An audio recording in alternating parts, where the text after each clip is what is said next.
Ang pagpamalandong nato niining panahon sa Kwaresma, kining 40 kaadlaw nga pagpamalandong, paghinulsol, ang gisintro gyud ani sa ako nang gikaingon kagahapon mao ang kinabuhi. Lingi ako no imong tupad ingna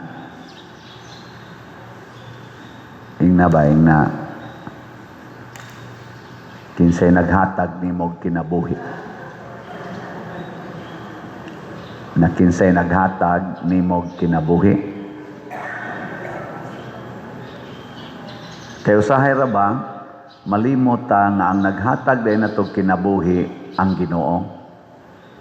Nya kanang naghatag nato sa kinabuhi mao sad nay kamaong motudlo nato unsaon paggamit, unsaon pagpaambit ug unsaon pagamping ang atong kinabuhi. Magbuot-buot na gaytag gamit, paambit ug amping sa atong kinabuhi, maguba ginang kinabuhian.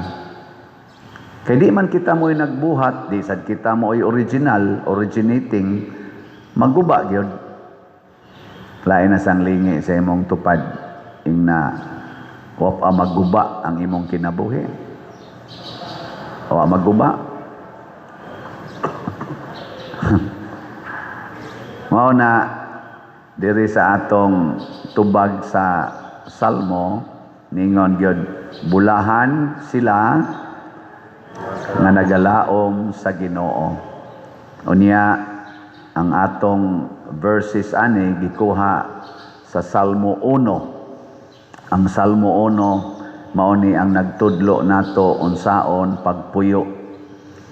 Matod pa diri bulahan ang tao nga wala magsunod sa tambag sa dautan. Tambag sa dautan. Kinsa may tigtambag nato og dautan? Ang dili. Ang atong lawas. Kining atong lawas. Mao ni tigtambag og dautan.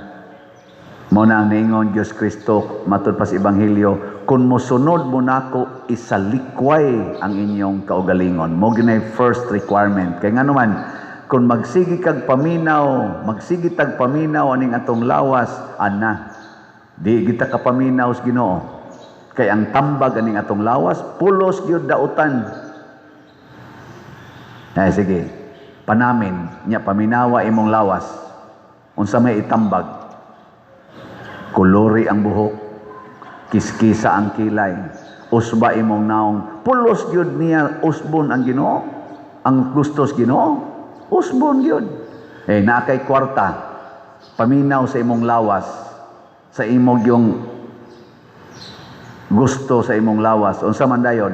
Padaghana ang kwarta, padaghana. Ay panghatag. Kanya-kanya tag kinabuhi, padaghana gyud. Unyag naakas politika, unsa man sa itambag sa tong lawas? Ayaw kanaog, ay pailis, patyagin ang mo ilis nimo. Ana. Mo na itambag, pulos gyud dautan. Arikas pagkapari, nya maminaw, unsa man sa itambag? Asa na mo ingon baligyag slat. Mo ingon gina tiguma ginang kulikta, imo guna.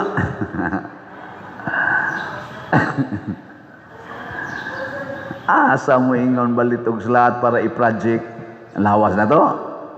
Pakauaw kag baligyag slat diha, naon sa kapoy ana, naidaghang kulikta nganom dig maghilom-hilom ra kos kwarto, nya kanang tanang kulikta dadoon ko na didto, punayan ana kog balik-balik og ihap.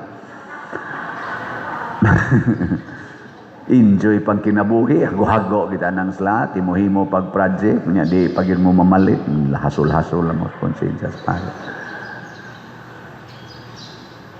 Una nga kinahanglan kitang maminaw sa Ginoo. Nya kaning Ginoo mosulti sad ni nato sa pangapaagi nga iagi sad niya sa mga tao nga iyang gihimong instrumento.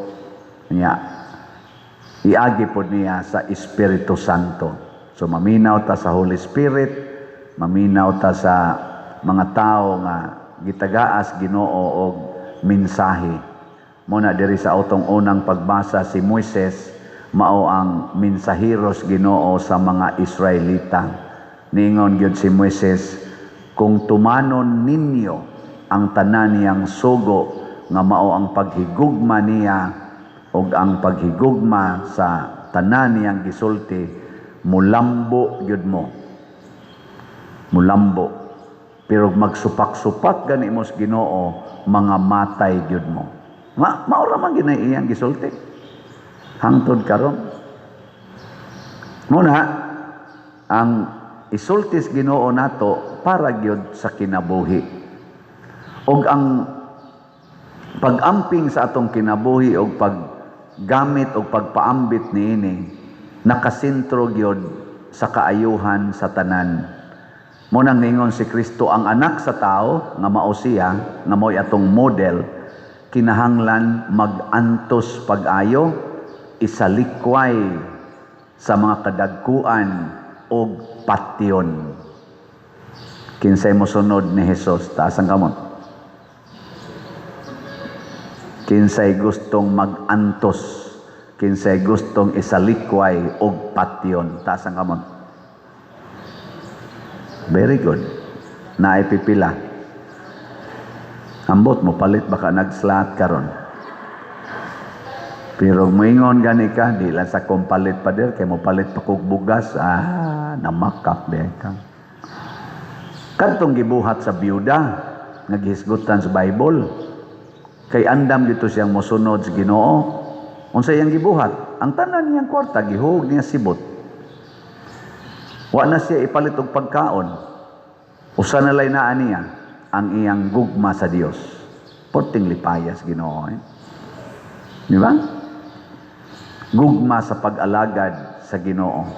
Dili gugma sa kwarta, dili gugma sa kaugalingon. Muhuna-huna na kita sa atong kaugalingon, patay kita. Sa ato mga politicians, sa grupos mga Marcos, mga Duterte o sa mga Pinklawan, kinsa sa tan-aw ninyo nga dunagyoy kanibang pangandoy nga moantos, moalagad og magpakamatay para sa atong nasod. Maunay atong suportahan.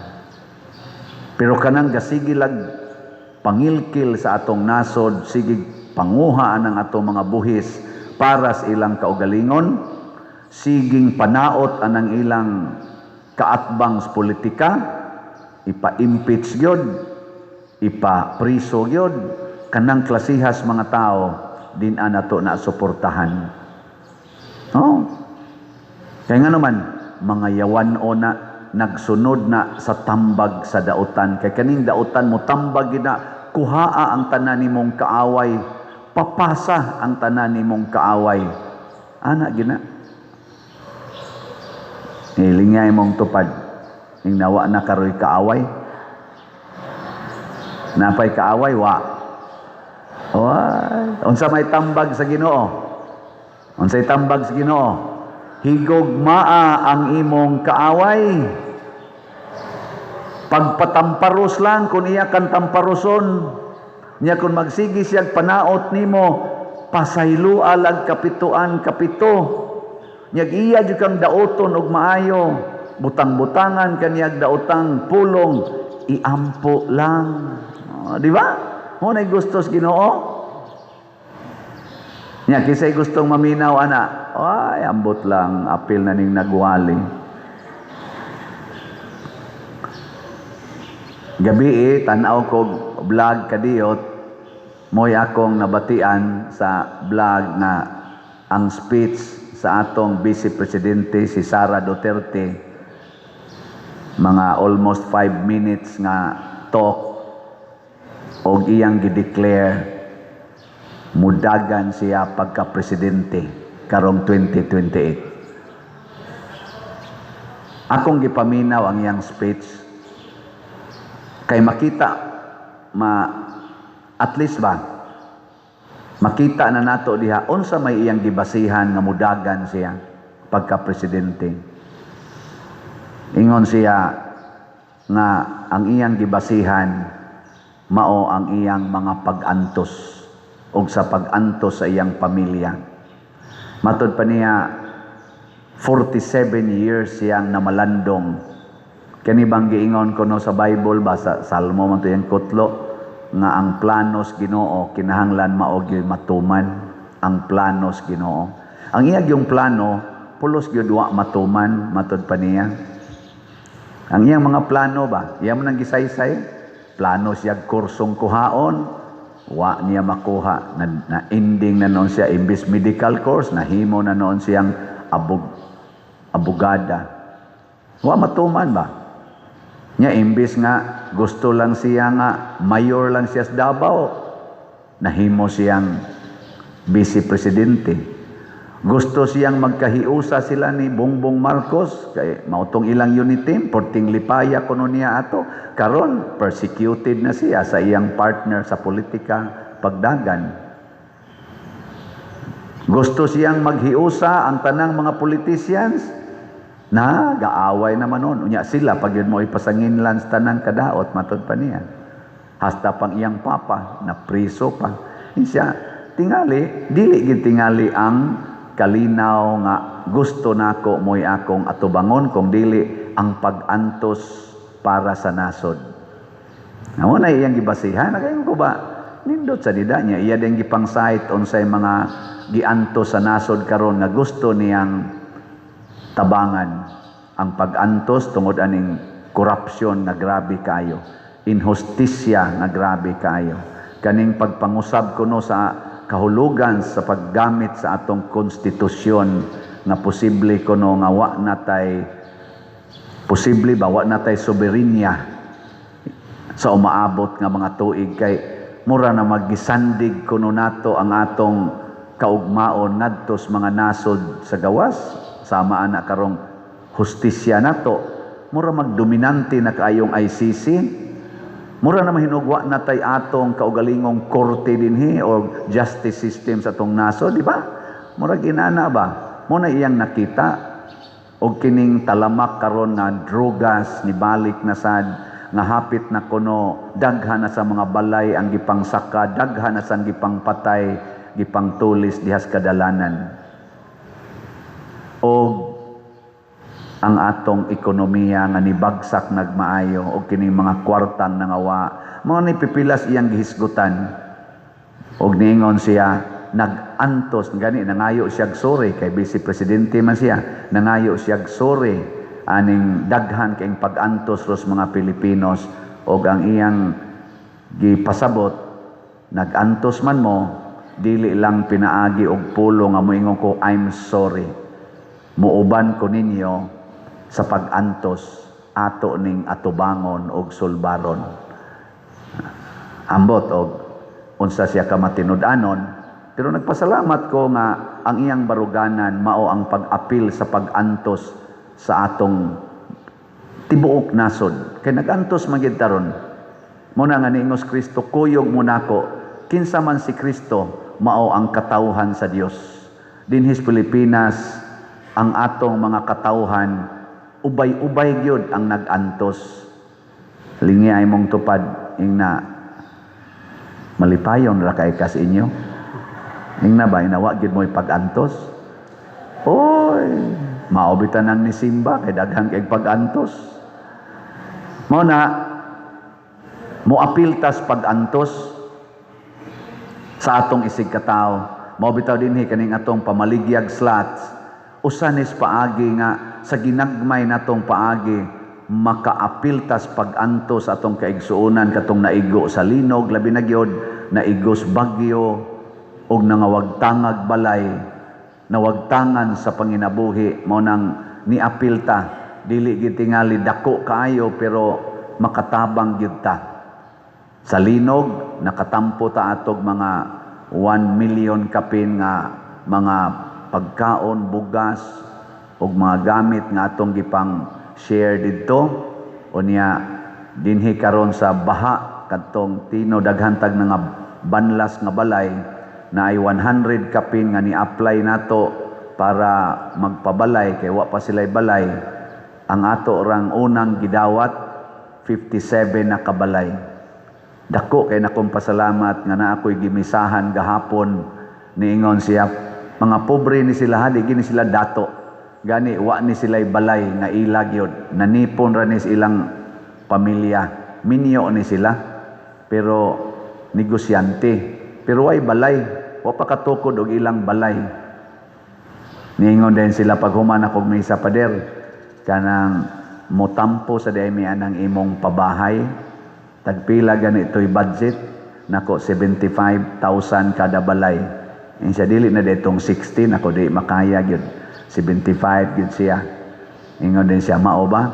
Lingi-lingi silang duha, day, ingon tong bana, unsa man, isang asawa, sige, apil ta, nga hinunghungay slag kadiyot, pag human, ingon dayon, pader, muangkon mig 20 kabalay. Nanong mura mamog na siyak. Hasta ako, mura sa kong nasyak, nako, 75,000 ba yan na niya 20 kabalay, siya, lagi. 20 kabalay. So, ang ato na rong mahimong balay, 77 na kabalay. Bakpak. Ginagmay rani kayo, slat-slat rani. Pero 77 kabalay atong mabuhat, 77 ka pamilya ang atong mapapuyo og tarong-tarong nga balay. Nyag naa pagilain nga hatag, di musamot na gyud. Niadto sad mi ni Archbishop Abit Oy gahapon ang atong pastoral council, ang atong mga architects, mi presentar ta sa atong development plan. Tingali karong Domingo ako nang ipakita. Lipay kay Archbishop. Ingon siya ako ning ikonsulta sa atong Board of Consultors kay mao man gini nga atong procedure, pero sa inyong gibuhat pagpreparar aning lugar sa Compostela Parish, nindot kayo akong gibati nga kalipay. Nya di kahibaw ko nga dili ra ni sa plano inyo gining mabuhat kay sige mamuog project. Nga niingon sad mi nga slat ra gyud bishop, slat ra gyud. Ana, so mo ni ron ang atong nag-una nga project kung ma-approve na to, ang atong unang tiwason, ang bell tower, lipay kay siya bell tower. Ingon ni siya nindot, unsa man na karaan ang inyong kuan, inyong bagting, karaan na bishop, 1800s pa na. Ingon siya nga kanahan kay kuan ang bell tower kay ato ginang bagtingon. Di aday ko'y basahon na iyang text. Gipasundan na kong text. Ingon ko, Bishop, tagai lamig instruction. Di aday yung instruction. Kung basahon na? Gikan ni Bishop Abitoy. Padriciano, maoni ang hangyo sa obispo. Sa arsobispo. Ning panahon sa Kwaresma atong dasigon ang katawhan sa pagpabalik og ampo sa anghelos matag alas 6 sa gabi og sa pag-ampo sa orasyon para sa mga kalag sa purgatorio matag alas 8 sa gabi. So dili na ta kuha man na kanang electronics man ang atong gi-play inig Angelos karong sugod karong adlaw ika alas 6 gabi bagting nas kampanaryo onya pangadji na gyud sa anghelos dire nga verbal. Kana ba yung i-announce gyud ba? Ana nya inig ka alas 8 pamta ni kasugod bagtingo na sad ni siya nya mangadji sa tag para sa mga kalag sa purgatorio. Ato usab nga dasigon ang mga kaparian nga bagtingon ang mga lingganay sa simbahan aning orasa alas 8 sa gabi. Bahin sa orasyon para sa mga kalag sa purgatorio, timan ini ninyo ha, maghalad og usa ka amahan namo, usa ka maghimaya ka Maria, og usa ka himaya sa amahan, unya tapuson sa pag-ingon, pahulay nga dayon ihatag kanila o Ginoo, og ang kahayag nga way pagkapalong mudan-ag kanila hangtod sa kahangturan. Mora ni, simple kayo. Nya iya da yung gisumpayan, mamunto yung first text, iya da yung gisumpayan. ug ato ning padayonon bisan human sa Kwaresma aron mabalik ang atong pagkamaampuon isip katawhan. Sa misa ato ning ipahibalo ug ato sabdasigon ang mga tawo nga kung madungog na ang bagting sa simbahan aning mga orasa aning ting-inghilos og alas 8 muhunong sakta aron magampo. Atong pakpakan si Bishop Abit. Salamat kay Bishop. Unsa man ato ning tumanon o dili? Mao ni ang tambag sa Ginoo, dili ni tambag sa dautan. So ato ning tumanon. Unya kay ang tambag ni Padre Siano mamalit magslat. Unsa man ninyo, tumanon o dili? Pwede na tang mamarog.